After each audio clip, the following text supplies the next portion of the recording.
সমিতি সিলেট বিভাগ এই সংগঠনের মুখ্য উদ্দেশ্যটা হচ্ছে আমাদের সমাজ থেকে, আমাদের দেশ থেকে, আমাদের বাউল গান থেকে অপসংস্কৃতি এটা দূর হতে হবে।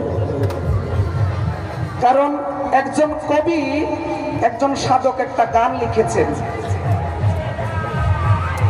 আমার ভাই 3টা গান পরিবেশনা করেছেন। 3টা গানের ভেতরে অত্যন্ত একটা ভারাক্রান্ত মনে বলতে পারি, আঘাত প্রাপ্ত হইয়া, চির অপরাধী আমি রে, ও প্রাণনাথ আমি বাধা চিরিনি, তোমার কাছে ক্ষমা চাহেন করিম দিনহীনে। কত বড় একটা কথা। এই জায়গায় আমার ভাই বললেন আরেকজন ভাইয়ের নাম নিয়ে, চির অপরাধী আমি রে রহিম ভাই, বাধা চিরিনে, তোমার কাছে ক্ষমা চাহেন করিম দিনহীনে। আব্দুল করিম সাহেব সেই কথাটা বলেন নাই। তার আগের একটা কথায় আসলাম, মাওলানা ওয়াহেদের না কার একটা গান করেছেন উনি। এই জায়গার ভিতরে আমি ইকরামউদ্দিনের নামটা 3 বার নিয়েছেন। আমার দাদার জন্মের আগে হয়তো মাওলানা ওয়াহেদ দুনিয়া থেকে বিদায় নিয়েছেন। এটা আপনার অপরাধ।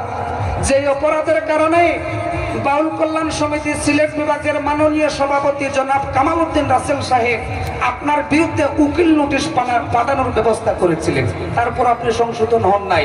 আপনার নিচের লেভেলের শিল্পী যারা আছে, আপনার ছোট যারা শিল্পী আছে, এরা এখনো সংশোধন হয়ে গেছে, কিন্তু আপনি হইলেন না। আপনাদের কাছে বিচার। আমার হাকিম ভাই আছেন, মোস্তফা ভাই আছেন, সবার কাছে বিচার।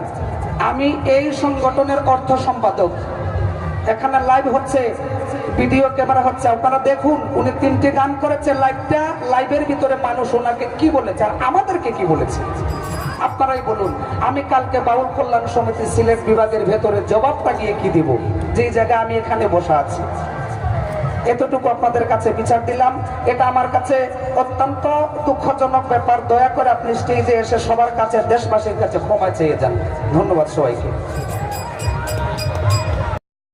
কথা বলে গেছেন, আসলে মানুষ অভ্যাসের দাস।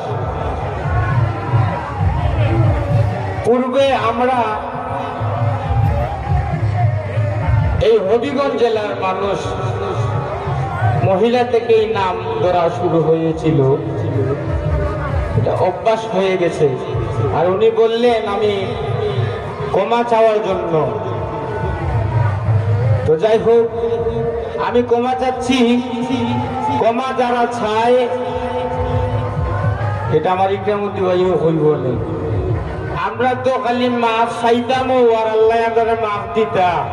আর যদি কোনো মানুষে মাফ করে না, আমরাও আল্লাহ আমরা মাফ করতাম না, আমরা কোনোদিন মাফ পাইতাম না। যাই হোক, আমি আবার অনুরোধ করছি আমার জয়নাল ভাইকে মঞ্চে আসার জন্য। জয়নাল ভাই, আপনি যেখানে থাকেন না কেন, অতি সত্বর মঞ্চে চলে আসুন।